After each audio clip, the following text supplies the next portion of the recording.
Hello students. Last class में हमने देखा था कि एक सेंटेंस और एक क्लॉज में क्या डिफरेंस होता है, राइट? सो उसी लास्ट क्लास को आगे कंटिन्यू करते हैं और आज मैं आपको बताऊंगा what are clauses, what are their types. हम ये भी डिस्कस करेंगे कि किसको इंडिपेंडेंट और किसको डिपेंडेंट कहना है। ओके, सो चलिए स्टार्ट करते हैं अपनी क्लास और देखते हैं कि कल जैसे मैंने आपको बताया था कि क्लॉज क्या होता है।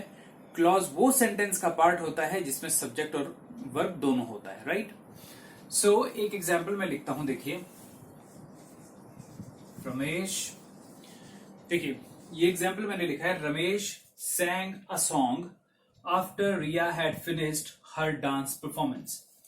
तो इसमें हमें ये देखना है कि कितनी तरह के क्लॉज इसके अंदर हैं, ठीक है?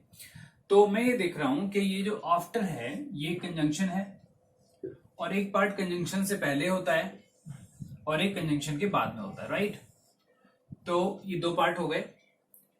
रमेश ने गाना गाया और रिया ने डांस किया, राइट? दोनों जो चीजें हैं वो आगे पीछे हुई हैं, ठीक है? आफ्टर हमने लगा दिया बीच में, तो इसको हम क्लॉज 1 बोल देते हैं, इसको हम क्लॉज 2 बोलते हैं।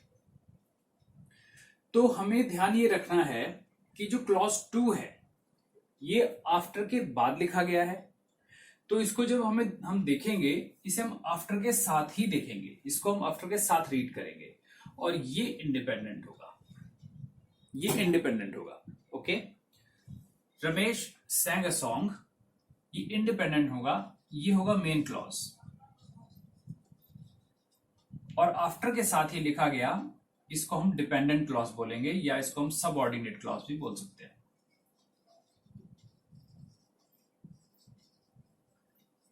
ठीक है? अब आपने देखा कि ये सबऑर्डिनेट क्लॉज है, ये मेन क्लॉज है, लेकिन यही मेन क्यों है, यही सबऑर्डिनेट क्यों है, ये मैं अभी आपको बताता हूं एक मिनट में। सेंटेंस देखिए, he is a teacher but he works in A factory. तो इसमें भी मुझे दो क्लॉज नजर आ रहे हैं, ये है मेन क्लॉज और इसे हम बट के साथ पढ़ेंगे, इसको कहेंगे कोऑर्डिनेट क्लॉज। अब देखिए हमने 3 टर्म्स का यहां पे जिक्र किया है। पहला मेन क्लॉज, दूसरा सबऑर्डिनेट क्लॉज और तीसरा कोऑर्डिनेट क्लॉज। ये दोनों अपने एग्जाम्पल लिख लिए, ठीक है? अभी इनको डिस्कस करते हैं कि मेन क्लॉज क्यों है और ये डिपेंडेंट। कोऑर्डिनेट क्लॉज जो होता है वो डिपेंडेंट होता है, I am sorry, subordinate clause जो होता है वो डिपेंडेंट होता है, कोऑर्डिनेट क्लॉज जो होता है वो इंडिपेंडेंट होता है। बात समझ में आई? नहीं आई होगी भी, आएगी, अभी आएगी। अभी सिर्फ ये जानो कि एक मेन क्लॉज, एक सबऑर्डिनेट क्लॉज और एक कोऑर्डिनेट क्लॉज होते हैं। तो क्लॉज हमें 3 तरह के हमें पता चले, मेन, सबऑर्डिनेट और कोऑर्डिनेट। अगर आपको मैं ये बता दूं कि ये वाला पार्ट सबऑर्डिनेट क्लॉज है, ठीक है, तो आप इजीली पता कर पाओगे कि अगर सबऑर्डिनेट है तो फिर ये डिपेंडेंट होगा, और अगर मैं आपको बता दूं ये कोऑर्डिनेट क्लॉज है तो आप बोल दोगे कि ये इंडिपेंडेंट होगा, ठीक है? तो हमें कैसे पता चलेगा कि ये सबऑर्डिनेट इसको कहना है और इसको कोऑर्डिनेट कहना है? हमें कैसे पता चलेगा? इसको पता करना बहुत आसान है। देखिए, जो सबऑर्डिनेट क्लॉज होते हैं वो सबऑर्डिनेट कंजंक्शन के साथ लिखे जाते हैं और जो कोऑर्डिनेट क्लॉज होते हैं वो कोऑर्डिनेट कंजंक्शन के साथ लिखे जाते हैं। बस हमें इतना पता होना चाहिए कि कौन सी कंजंक्शन कोऑर्डिनेट है और कौन सी कंजंक्शन सबऑर्डिनेट है। तो कंजंक्शन का छोटा सा पार्ट हम यहाँ पे डिस्कस करते हैं, उसके बाद क्लॉजेस क्लियर हो जाएंगे। अभी ये वाले एग्जांपल्स आप लिख लीजिए, उसके बाद हम आगे बढ़ते हैं। Okay,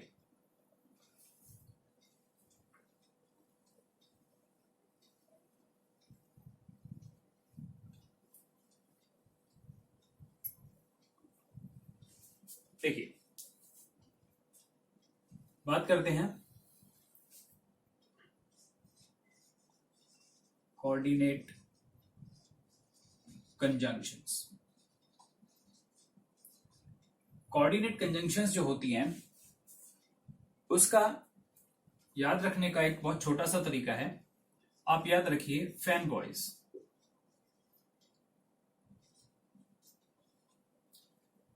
F for, A for and, N होगा नॉर, पी होगा बट, और येट एंड सो। ये जितनी भी कंजंक्शंस मैंने लिखी हैं ये सारी की सारी कोऑर्डिनेट कंजंक्शंस हैं, और इनके साथ जो भी क्लॉज शुरू होगा वो क्लॉज कोऑर्डिनेटिव क्लॉज होगा, कोऑर्डिनेटिंग क्लॉज होगा। अगर वो कोऑर्डिनेटिंग क्लॉज होगा तो वो इंडिपेंडेंट होगा। You got my point? ठीक है, इन्हें छोड़ के बाकी जितने भी कंजंक्शंस हैं वो सारे के सारे सबऑर्डिनेट होते हैं। ओके,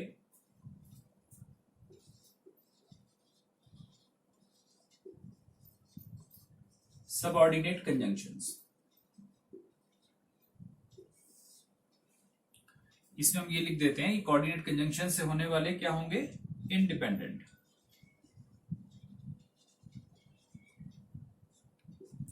और सबऑर्डिनेट से शुरू होने वाले सारे डिपेंडेंट होंगे। सबऑर्डिनेट क्लॉज में कंजंक्शंस में कौन कौन आते हैं? पहले तो सारे WH फैमिली के वर्ड्स आते हैं। WH फैमिली के सारे वर्ड्स जो है वो सबऑर्डिनेट कंजंक्शंस बनाते हैं। WH फैमिली में कौन कौन आता है? What, when, why, where, which, how, और भी कुछ बचा? What, when, why, which, where, how, बस यही आते हैं। ठीक है, तो ये कंजंक्शंस हैं जो हमें सबऑर्डिनेट क्लॉजेस देंगी। उसके अलावा होगा आफ्टर, बिफोर,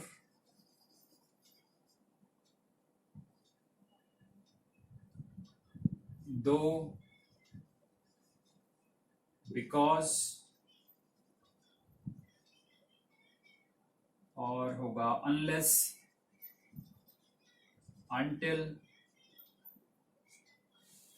okay, as,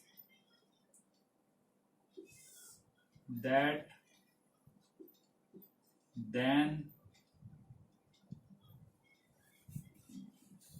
यही होगा। बाकी कुछ बचा? मेन यही है, मेनली आपके जो एग्जाम में आते हैं क्वेश्चंस वो इन्हीं पर बेस्ड आते हैं। कुछ और भी हो सकते हैं, तो मेन मैंने लिख दिए इसमें। ठीक है, अब ये देखते हैं कि ये क्योंकि सबऑर्डिनेट कंजंक्शंस हैं तो ये सबऑर्डिनेट क्लॉज भी बनाएंगे जो कि एक डिपेंडेंट क्लॉज होगा, जो कि एक डिपेंडेंट क्लॉज होगा। तो ये तो एक रटने वाली बात हो गई। मैंने कल की क्लास में आपको बताया था कि मैं आपको समझाऊंगा कि कौन डिपेंडेंट होता है और कौन इंडिपेंडेंट होता है।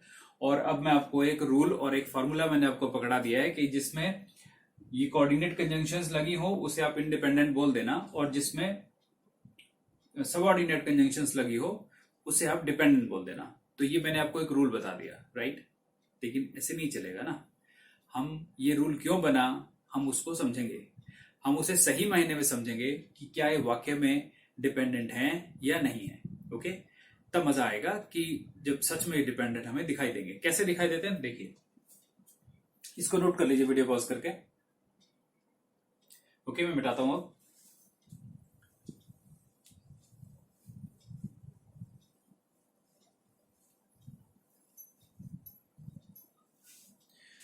तो मैं एक एग्जांपल लिखता हूं इसमें, जैसे कि देखिए, आई विल, या इसको आई शैल लिख लो, I shall do what you want। एक और लिखता हूं, I shall go where you want.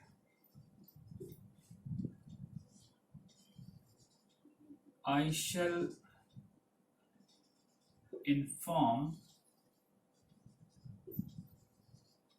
the man, या the person लिख लो, whom you want. देखिए मैंने 3 एग्जाम्पल्स लिखे हैं, इसको एनालाइज करते हैं. पहले में एक क्लॉज ये है और एक क्लॉज है जिसमें हमारा WH फैमिली का एक वर्ड लगा हुआ है, राइट. तो हमने कहा कि ये डिपेंडेंट हो गए, और डिपेंडेंट किस पर हो गए? मेन क्लॉज पर. मेन क्लॉज कौन सी होती है? जिसका एग्जिस्टेंस अपने आप में कंप्लीट होता है, उसका मीनिंग अपने आप में कंप्लीट होता है, राइट. उसे अपने एग्जिस्टेंस के लिए किसी दूसरी क्लॉज पर डिपेंड नहीं होना पड़ता. कैसे, मैं आपको बताता हूं. देखिए, अगर मैं इधर वाली क्लॉज को हाइड कर दूं, इधर वाली क्लॉज को, तो इसका क्या मतलब होगा? आई शेल डू, मैं करूंगा, मैं करूंगा, right.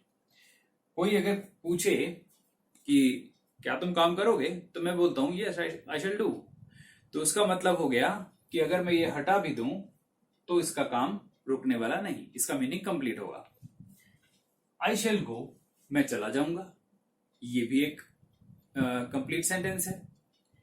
I shall inform the person, मैं उस आदमी को इन्फॉर्म कर दूंगा, ये भी एक कंप्लीट सेंस है. मतलब इन तीनों को हटा दिया जाए तो ये इंडिपेंडेंट सेंटेंसेस हैं, और अगर ये इंडिपेंडेंट सेंटेंसेस हैं और ये हट चुके हैं इधर से, तो ये सेंटेंस हो गए. लेकिन इनको अगर हम इनके साथ लिख रहे हैं फिर भी ये इंडिपेंडेंट ही हैं, तो इनको हम क्लॉज बोलेंगे, मेन क्लॉज, ठीक है. तो मेन क्लॉज इसको हमने क्यों बोला वो आपको समझ में आ गया, क्योंकि इनकी अपनी एग्जिस्टेंस विदाउट दिस पार्ट भी है. अब इस पार्ट को हम डिपेंडेंट क्यों कह रहे हैं? ये तो हो गया इंडिपेंडेंट पार्ट.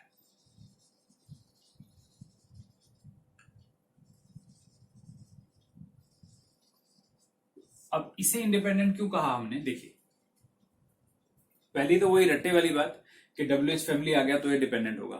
अब एग्जैक्टली कैसे होगा? देखिए, ये कहना चाहता है आई शेल डू, मैं करूंगा, और जब भी हम करते हैं तो वो हम कुछ करते हैं, मतलब एक ऑब्जेक्ट तो होता ही है.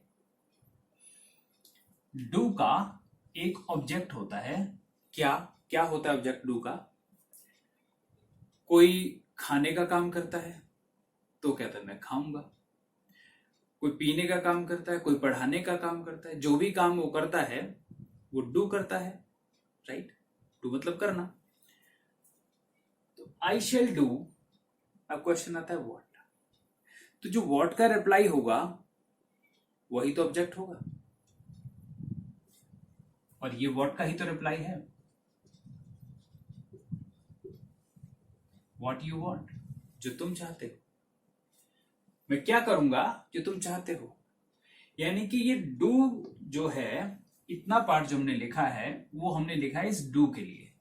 मेन क्लॉज में आने वाली वर्ब के लिए हमने ये वाला पार्ट लिखा ताकि वो इसका ऑब्जेक्ट बन सके. इस डू का ऑब्जेक्ट हमने ये बनाया. अब सोचो, अगर ये डू ना हो तो इसकी अपनी कोई एग्जिस्टेंस होगी ही नहीं, इसकी जरूरत ही नहीं है हमको व्हाट यू वांट की. अगर मैं इस डू की जगह कुछ और लिख दूं, आई शैल डांस लिख दूं, यहां पे मैं डांस करूंगा, तो इसका कोई मतलब रहेगा? What you want, sorry, dance तो डांस होता है, व्हाट यू वांट का क्या मतलब है? अब मेरे पॉइंट को समझ रहे हैं आप, मेरी बात समझ रहे हैं? ये तो ये डू जो है वो एक ट्रांजिटिव वर्ब है जिसको एक ऑब्जेक्ट की जरूरत है, और हमने यहां पर ऑब्जेक्ट बना दिया. और ऑब्जेक्ट क्या बनाया? What you want. व्हाट का रिप्लाई. सेकंड में आइए, आई शेल गो. अब गो कैसी वर्ब है? गो एक इंट्रांजिटिव वर्ब है. मैं जाऊंगा, तो कोई क्वेश्चन नहीं है कि क्या जाऊंगा, क्या तो आएगा ही नहीं ना, इलॉजिकल सा क्वेश्चन हो जाएगा। हाँ, क्यों जाऊंगा, कहां जाऊंगा, ये सब हो सकता है, लेकिन क्या का रिप्लाई नहीं होगा इसमें। क्या का कोई प्रश्न ही नहीं है। जैसे यहाँ पे क्या था ना, मैं करूंगा, तो प्रश्न था क्या। यहां पर है मैं जाऊंगा, तो प्रश्न आएगा क्यों, कैसे, कहां, ये आ सकता है, लेकिन क्या नहीं आएगा, राइट। सो आई शैल गो, मैं जाऊंगा, तो इसके साथ हमने ये क्या लिख रखा है, वेयर यू वांट। तो इसका मतलब ये व्हाट का रिप्लाई तो नहीं है, क्योंकि व्हाट तो क्वेश्चन ही नहीं है। तो ये रिप्लाई है वेयर का। किस चीज का रिप्लाई है ये वेयर का रिप्लाई है। और जो वेयर के रिप्लाई होते हैं वो एडवर्ब होते हैं। आप जानते हो एडवर्ब्स क्या होते हैं, राइट। मैं लास्ट क्लास में डिस्कस किया था आई गेस। तो ये गो के लिए यूज हुआ है, और एक वर्ब एक एडवर्ब से क्वालिफाई हो जाती है, तो हम इसके साथ ये वेयर का रिप्लाई लगा सकते हैं। गो के साथ ऑब्जेक्ट नहीं आएगा, फाइन, लेकिन एडवर्ब तो आ ही सकती है, तो ये एडवर्ब है। तो जिस तरह ये ऊपर वाला नाउन क्लॉज हो गया था, इसी तरह ये एडवर्ब क्लॉज हो जाएगा, राइट। जिस तरह ये इस पे डिपेंड था, इसी तरह ये भी इस पे डिपेंड है। तो ये नाउन क्लॉज है, ये एडवर्ब क्लॉज है। बात समझ में आई। अगला देखते हैं। आई शैल इन्फॉर्म द पर्सन, मैं इन्फॉर्म कर दूंगा पर्सन को। अब हमने जो ये वाला लिखा है ये क्या है, whom you want, जिसे तुम चाहते हो। यानी कि ये जो पूरा का पूरा ये जो सेंटेंस, पार्ट ऑफ सेंटेंस लिखा गया है, ये क्लॉज लिखा गया है, ये इस पर्सन के लिए आ रहा है। ये इस पर्सन को क्या कर रहा है, डिफाइन कर रहा है। यानी कि मैं उस पर्सन को इन्फॉर्म करूंगा जिसे तुम चाहते हो। यानी इस पर्सन यहां पर है ना कि कौन सा पर्सन, मैं इन्फॉर्म मैं करूंगा, प्रश्न हुआ कौन सा। तो विच वन का जब रिप्लाई हुआ, विच वन या विच काइंड ऑफ का जो रिप्लाई होता है वो हमें मालूम है वो क्या होता है, वो एडजेक्टिव होता है। जिन बच्चों को नहीं पता है परेशान होने की जरूरत नहीं है। जिस दिन एडजेक्टिव का चैप्टर और एडवर्ब का चैप्टर कराऊंगा, सारी क्लियर कर दूंगा कंफ्यूजन्स, कोई कंफ्यूजन नहीं छोड़ेंगे हम। Got my point. बस मेरे चैनल पे बने रहो, सब्सक्राइब करते रहो, लाइक करते रहो, राइट, ताकि ज्यादा से ज्यादा लोग उसको देखें और पसंद करें। वेल, अगर आपको कॉन्सेप्ट समझ आ रहा है तो ऑब्वियसली पसंद तो आ ही रहा होगा। तो मैं चाहता हूं कि ये व्यूज बढ़ते जाएं, लोग देखें कि हाँ चैनल पे जो व्यूज आ रहे हैं तो और लोग भी मोटिवेट होंगे, उसको देखेंगे क्या पढ़ाया जा रहा है। क्योंकि एक बार देखना शुरू करेंगे तभी पता चलेगा कि कैसे अच्छा पढ़ा रहा हूं या बुरा पढ़ा रहा हूं। मैं जानता हूं बहुत अच्छा तो नहीं पढ़ाता हूं, बट जैसा भी पढ़ाता हूं देखिए। आई शैल इन्फॉर्म द पर्सन, मैं उस पर्सन को इन्फॉर्म कर दूंगा। अब इस पर्सन, कौन से पर्सन को, इसने डिफाइन कर दिया, इसने बता दिया, क्वालिफाई कर दिया कि भाई उस पर्सन को। तो अगर ये पर्सन हट जाए तो इसका कोई मतलब बचेगा क्या, नहीं। whom you want का कोई मतलब ही नहीं। आई शैल इन्फॉर्म, मैं यहीं पर इसको काट दूं तो whom you want का तो कोई मतलब नहीं रहेगा, क्योंकि इसमें जरूरत नहीं रहेगी। मतलब तो उसका होगा लेकिन इसमें जरूरत रहेगी नहीं। आई शैल इन्फॉर्म जो है, इन्फॉर्म की जगह मैं वर्ब इन्फॉर्म हटा दूं और कुछ और लगा दूं तो फिर whom you want आना लॉजिकल नहीं रहेगा, राइट। तो इसलिए ये हो गया, इसने इस नाउन को क्वालिफाई किया। ये पर्सन एक नाउन है, तो जो नाउन को क्वालिफाई करते हैं वो एडजेक्टिव होते हैं, तो इसलिए एडजेक्टिव क्लॉज बनाए गए। तो ये बना एडजेक्टिव क्लॉज, ये बना एडवर्ब क्लॉज, और ये बना नाउन क्लॉज। बात समझ में आई। इस पर ध्यान देना, कुछ बच्चे इसको ये सोचने की भूल कर बैठेंगे कि जो वेयर से शुरू होगा वो एडवर्ब होगा, जो होम से शुरू होगा वो एडजेक्टिव हो जाएगा। ऐसा मत समझना। वेयर से शुरू होने वाले एडवर्ब क्लॉज ही होते हैं, ये जरूरी नहीं है। आपको कॉन्टेक्स्ट पढ़ के देखना पड़ेगा। यहां तो ये एडवर्ब है, बहुत सारी जगह ये नाउन क्लॉज बन जाएगा। मैं आपको दिखाऊंगा कहां बनेगा, मैं आपको वो सारे एग्जांपल्स कराने वाला हूं, ठीक है। तो आप इसको बस माइंड में रख के चलें कि ये एडवर्ब क्लॉज है, क्योंकि इसने यहां पर किसका रिप्लाई किया है, वेयर का रिप्लाई किया है, ठीक है। अगर ये व्हाट का रिप्लाई करेगा तो ये नाउन हो जाएगा। कैसे होगा देखेंगे। तो आगे देखते हैं, इसको नोट करिए। अभी हमने देखा कि अभी तक हमने जो सीखा है वो ये सीखा है कि जो क्लॉज होता है मेनली उसे हम दो पार्ट में, दो कैटेगरीज, दो टाइप्स में कैटेगराइज करते हैं। एक इंडिपेंडेंट और एक डिपेंडेंट, राइट। ये दो तरह के हो गए, इंडिपेंडेंट और डिपेंडेंट। इंडिपेंडेंट में आ गया मेन क्लॉज,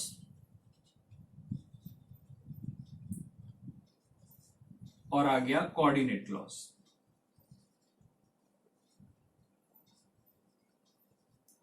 और डिपेंडेंट में आ गया सबऑर्डिनेट क्लॉज।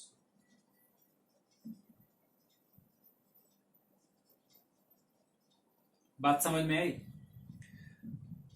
अभी तक आपने जो भी पढ़ा सीखा, बहुत सारे यूट्यूब चैनल्स पर भी सीखा होगा, देखा होगा क्लॉज को कि लोग कैसे पढ़ा रहे हैं, तो आपको पता चल गया होगा कि डिपेंडेंट और इंडिपेंडेंट में क्या फर्क है। बस यही फर्क है कि मेन क्लॉज में यूज की गई वर्ब या नाउन को डिस्क्राइब करने वाले क्लॉजेस डिपेंडेंट होते हैं, और कोऑर्डिनेट क्लॉजेस में ऐसा नहीं होता। कोऑर्डिनेट क्लॉज में वो किसी को डिफाइन नहीं कर रहा होता। कोऑर्डिनेट क्लॉज जो होता है वो अपने आप में एक कंप्लीट क्लॉज होता है, उसका मेन क्लॉज की वर्ब या उसके नाउन ऑब्जेक्ट से कोई लेना देना नहीं होता, इसीलिए वो इंडिपेंडेंट होता है, जैसे मेन क्लॉज इंडिपेंडेंट होता है। ओके, हम अब आगे बढ़ते हैं, उसको देखते हैं। कुछ और एग्जांपल्स लिखता हूं मैं, आपको चीजें और क्लियर होंगी।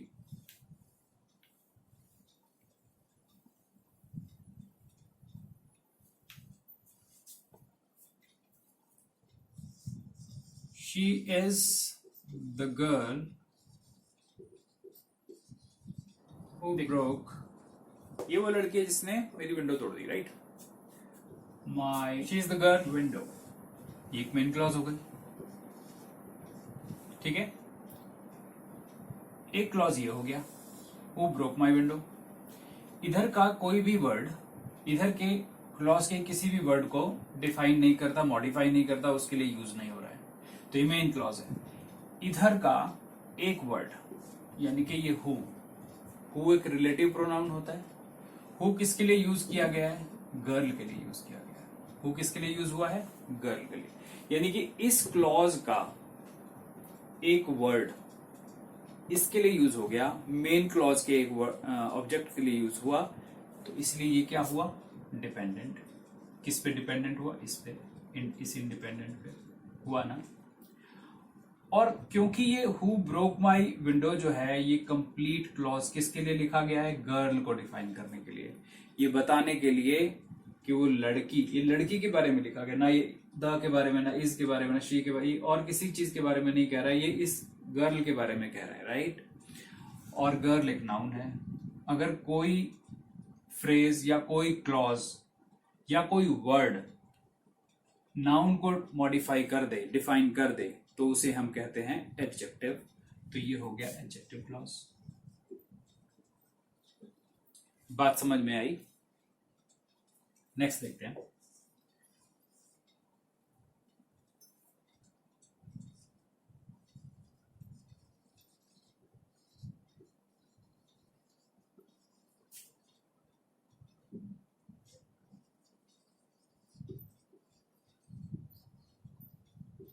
देखिए, हम कह रहे हैं यू सेड, तुमने कहा था, that you would help me.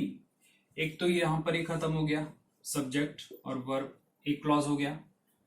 That you would help me, subject verb, ये दूसरा क्लॉज हो गया। ये क्लॉज दैट से शुरू हो रहा है, राइट।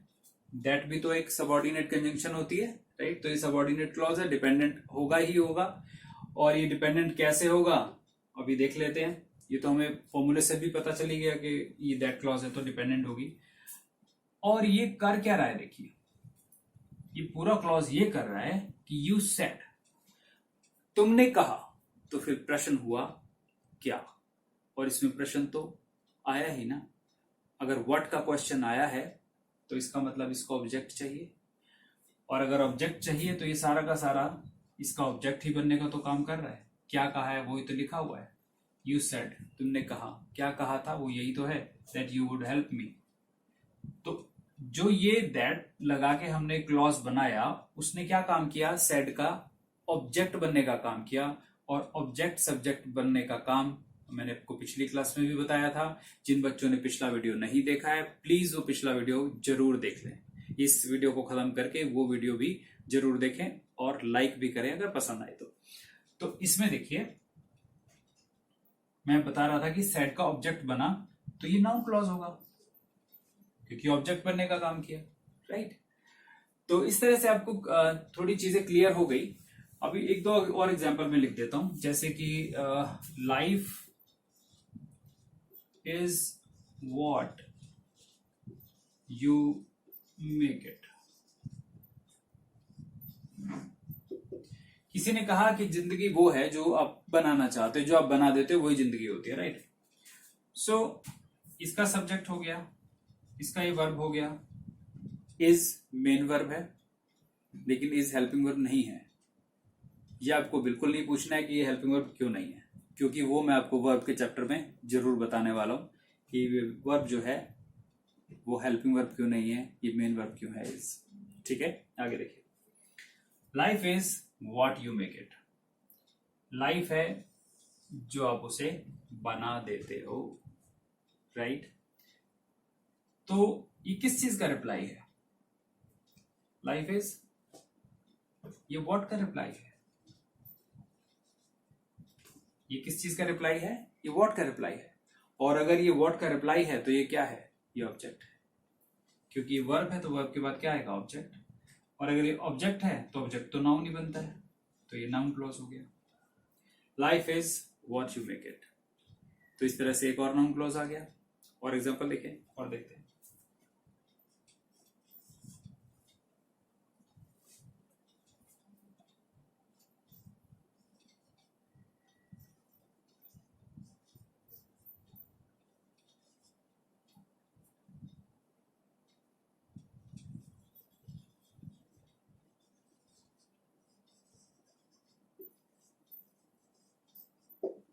देखिए इसमें मैंने लिखा you can stay wherever you want. Visible है? एक second. You can stay wherever you want. तो ये यू कैन स्टे तो मेन क्लॉज हो गई। ये WH फैमिली से एक वर्ड उठाया हमने, वेयर एवर, जहां भी यू वॉन्ट, तुम चाहो। तो जहां भी तुम चाहो ये एक सबऑर्डिनेट क्लॉज हो गई। जाहिर सी बात है ये इस पे डिपेंडेंट होगी। अब कैसे डिपेंडेंट होगी देखो, हम कह रहे हैं कि तुम स्टे कर सकते हो। अब क्वेश्चन आएगा, क्या तो आएगा नहीं ना, तुम क्या स्टे कर सकते हो, ये तो इलॉजिकल हो जाएगा। तुम स्टे कर सकते हो, ये आएगा कहां, कहां स्टे कर सकते हो। तो ये कहता है जहां भी तुम चाहो। और कहां यानी कि वेयर को रिप्लाई किया तो ये एडवर्ब हो गया साहब, ये एक एडवर्ब हो गया। तो ये एडवर्ब क्लॉज होगा। मैंने क्या किया? एडवर्ब क्लॉज होगा, क्योंकि इसने वेयर को रिप्लाई किया। जब भी वेयर को रिप्लाई होगा तो वो एडवर्ब क्लॉज बनाएगा। तो आपको समझ में आ गया? ये आपने सबने नोट कर लिया तो मैं इसको मिटा देता हूं।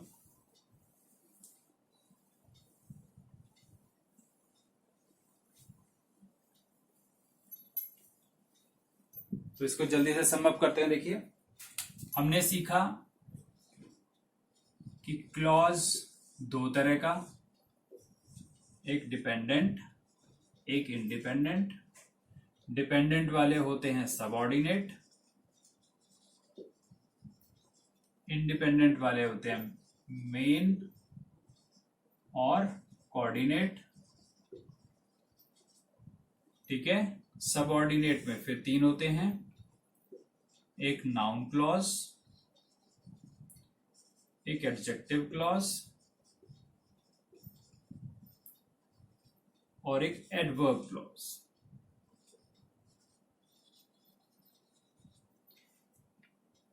इनमें ये वाले क्लॉज इनमें नहीं होते। ठीक है, ये दो ही होते हैं, ये वाले सारे डिपेंडेंट क्लॉजेज होते हैं।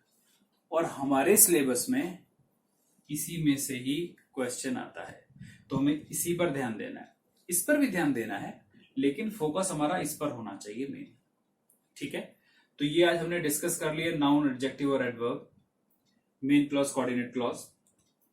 उम्मीद करता हूं कि आपको पसंद आए होंगे। और नेक्स्ट क्लास में मैं आपको प्रैक्टिस के लिए कुछ क्वेश्चन दूंगा। एंड ट्रस्ट मी, आपको बहुत मेहनत करनी पड़ेगी जब उन क्वेश्चंस को आप सॉल्व करोगे। ओके, सो मिलते हैं नेक्स्ट क्लास में। ये क्लास आपको अगर पसंद आई हो तो जरूर लाइक कीजिएगा, और अगर पसंद नहीं आई तो प्लीज मुझे कमेंट्स में जरूर बताना कि कौन सा पार्ट तुम्हें समझ नहीं आया या मेरा पढ़ाने का तरीका समझ नहीं आया। ओके, चैनल को सब्सक्राइब भी करना, बच्चों के साथ शेयर भी करना, ताकि वो लोग भी इसका फायदा जरूर उठा सकें। किसी भी पॉइंट पे आपको कोई भी कंफ्यूजन है प्लीज मुझे कमेंट्स में जरूर बताना, और किसी भी पॉइंट पे आपको बहुत अच्छा वाव फैक्टर आया है तो वाव के लिए लाइक जरूर करना। Thank you very much.